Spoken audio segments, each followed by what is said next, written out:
How y'all doing today? Oh man, I'm looking strong. So anywho, how y'all doing today?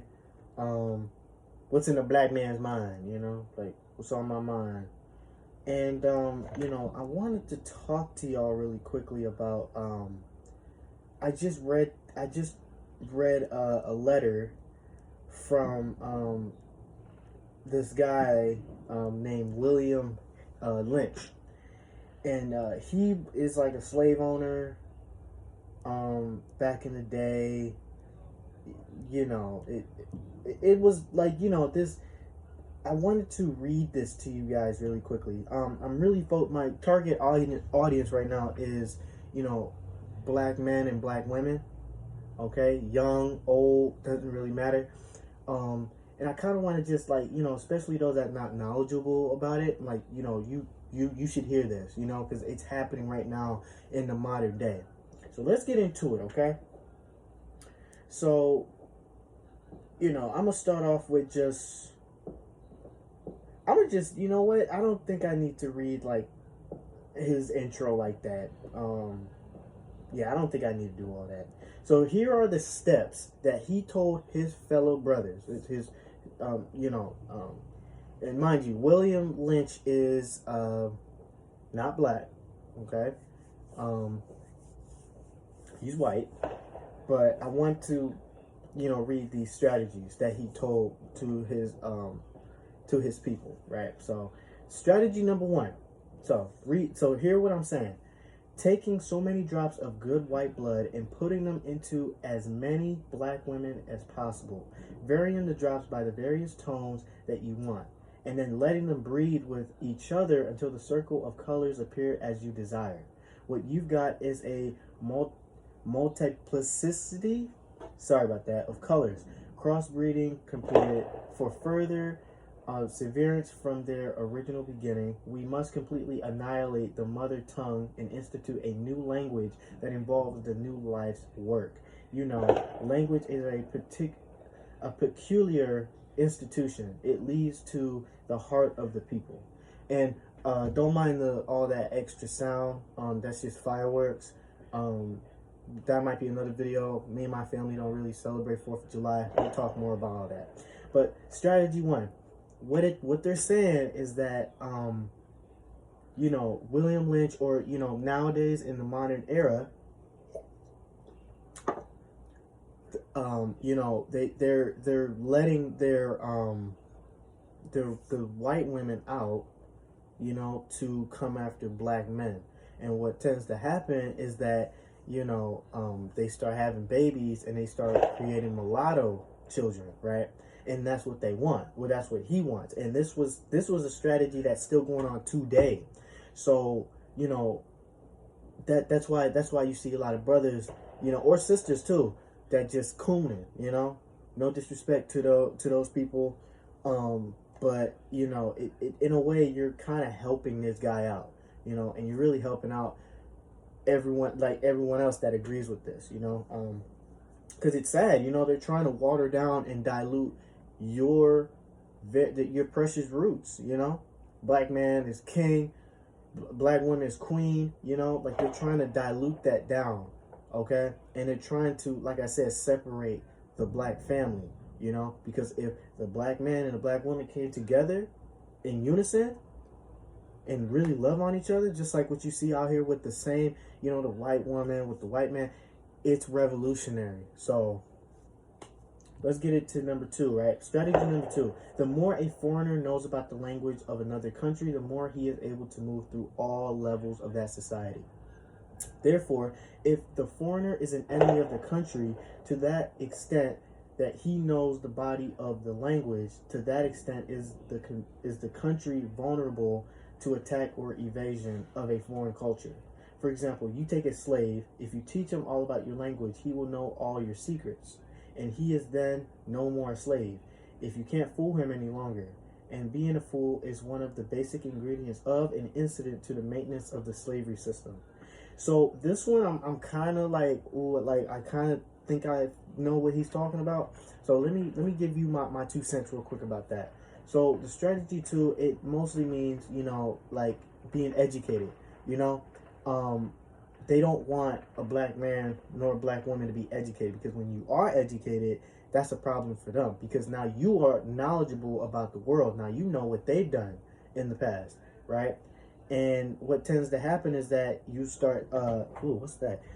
What tends to happen is that black man or that black woman that's very educated and understands what's going on and how this all took place, they start to expose this truth to his or her brothers and sisters, right? And they start becoming knowledgeable. So what they're doing is to not educate the black man nor the black woman, because they know that if we figured it out, it'll be an issue for not only him, but for many generations to come.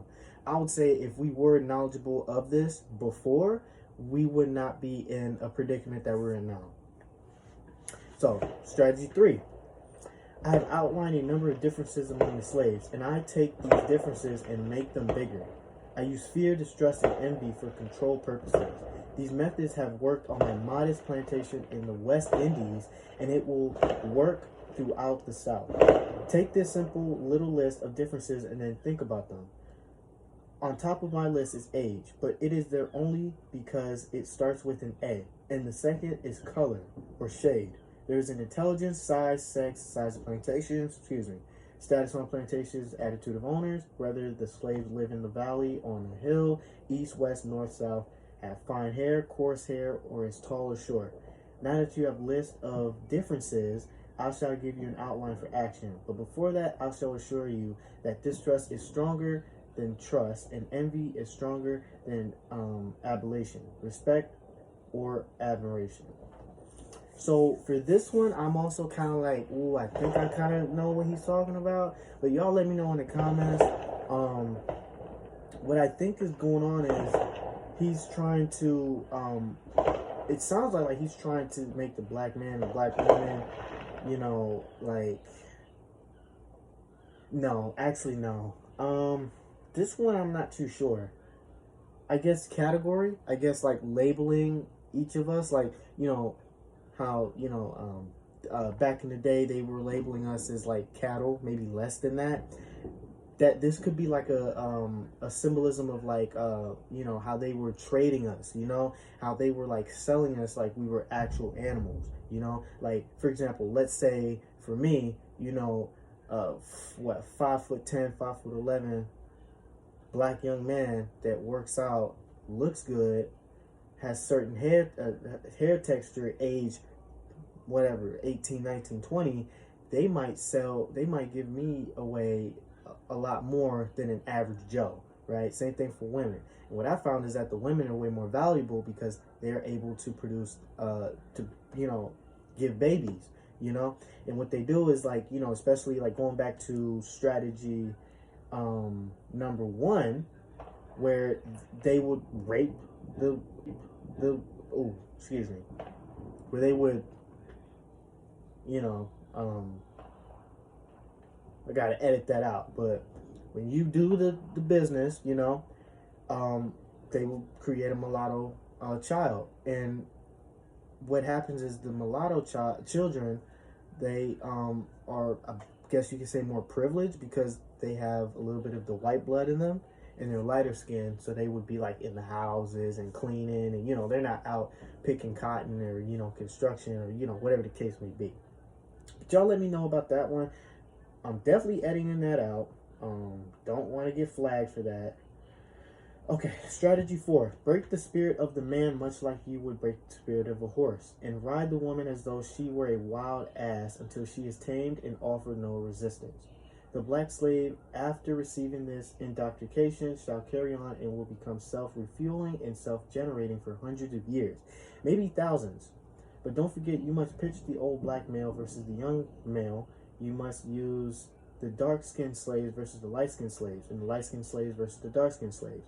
You must use the female versus the male, and the male versus the female. You must also have your white servants and overseers distrust all blacks, but it is necessary that your slaves trust and depend on us. They must love, respect, and truly trust only us. So, strategy 4, we're dealing with it now. Basically, it's like, okay, for example, you just got a job opportunity, right? And you're about to be making, like, you could be making like maybe $50 an hour, right? You in a way, like, and you want that job, and you kind of kiss some ass, just to, kind of get that job. Mind you, a lot of these corporations, they have a white CEO. You rarely see a black CEO, okay? And what happens is, like, you're working for that person, like, you have to, like, be thankful and respect that person because he's the CEO, right? He or she, wouldn't really matter.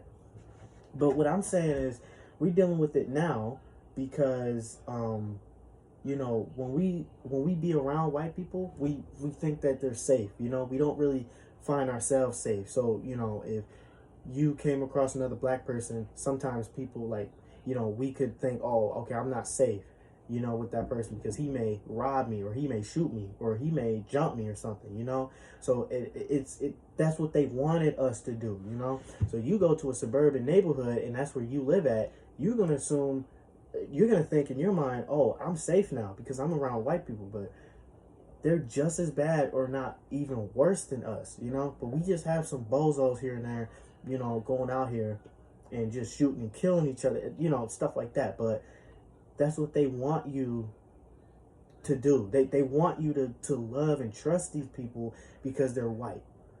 When in reality, they may even be worse than us. I'm just saying. Look, and mind you, this is the list of the coons. Okay, this is where the black man or the black woman gets the cooning. Okay, and he or she qualify for all of these. So I'm just saying, and this was made back then, but it's still happening right now. So strategy number 5: bullwhip the black man in front of the woman and child until he gives up his will to resist.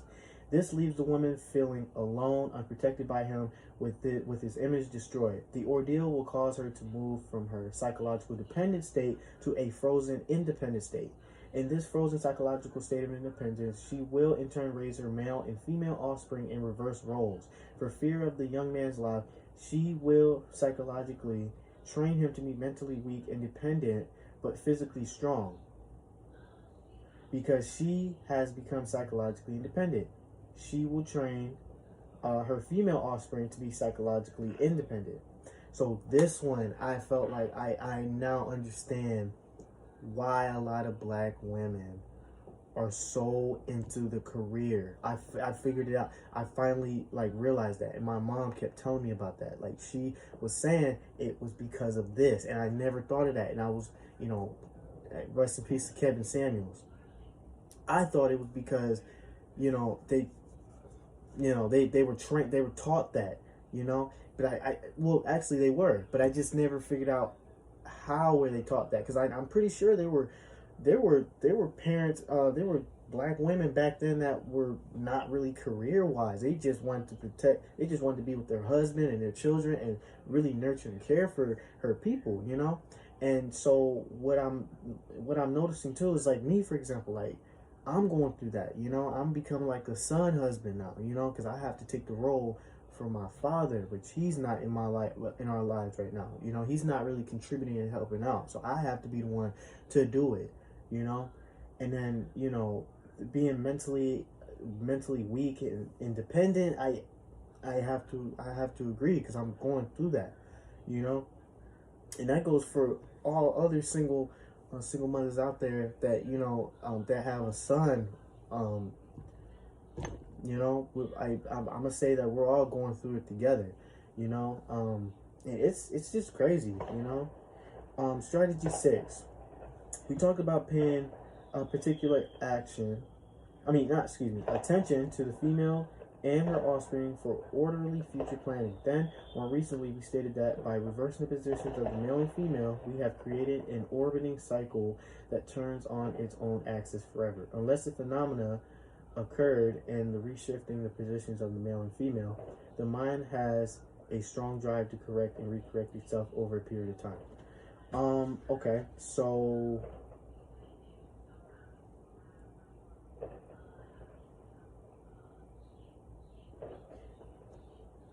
basically it's similar to strategy 5.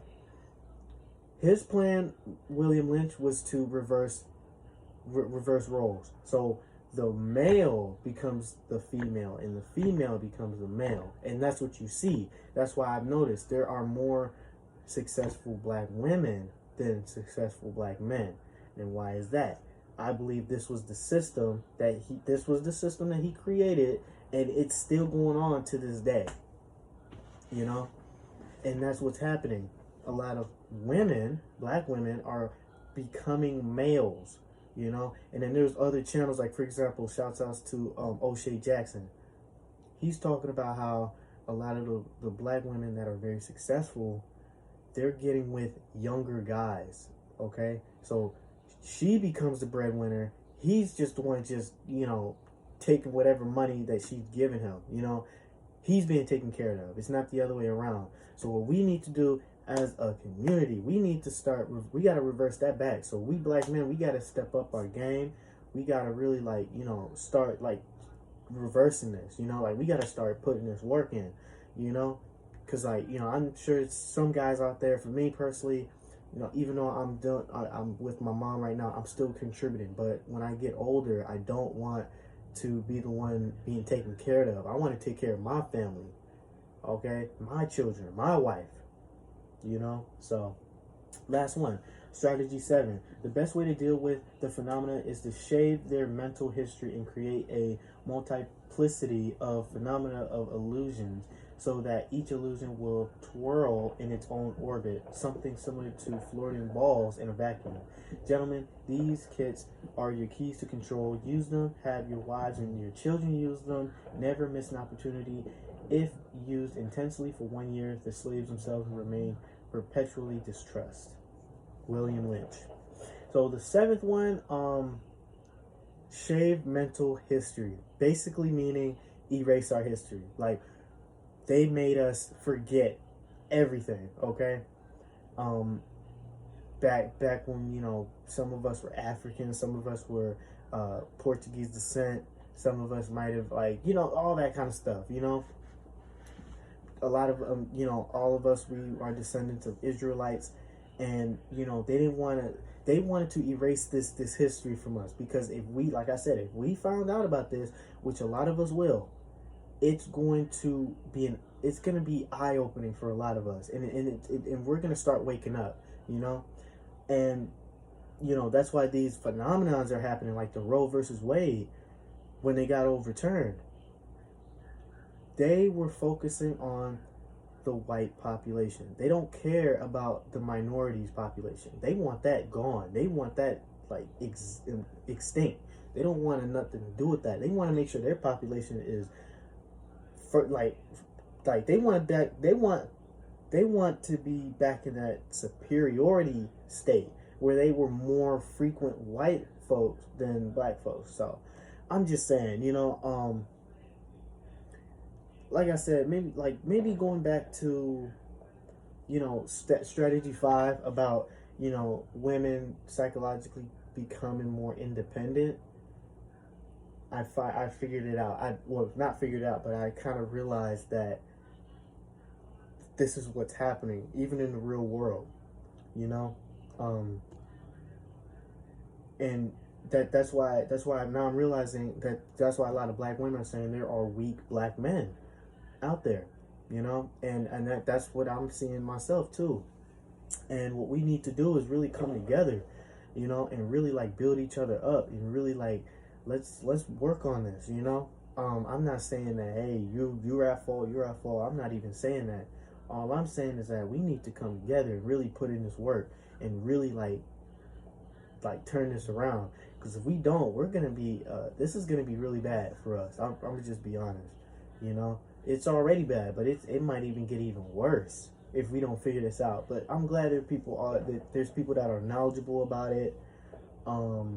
But, you know, it's sad, you know. I didn't even know this was a letter, you know. I just found this from Dr. Umar. Shouts outs to him. Dr. Umar mentioned about, you know, the William Lynch letter, and I'm just like, whoa, like, what is that? So I had to go search it up. So here I am, giving you all my 2 cents about it. And like I said, we gotta do this, you know. We gotta work and really like, you know, like, well, heal, you know, like we really got to, you know, put it like we gotta put in this work. Okay, I'm not gonna say too much. Okay, I'm done. That was my 2 cents. All right, I'm gonna drop a couple more videos or whatever, but y'all stay safe. All right. I don't really want to say Happy 4th of July, but whoever celebrates it, I mean, whatever. So I'm out. Peace.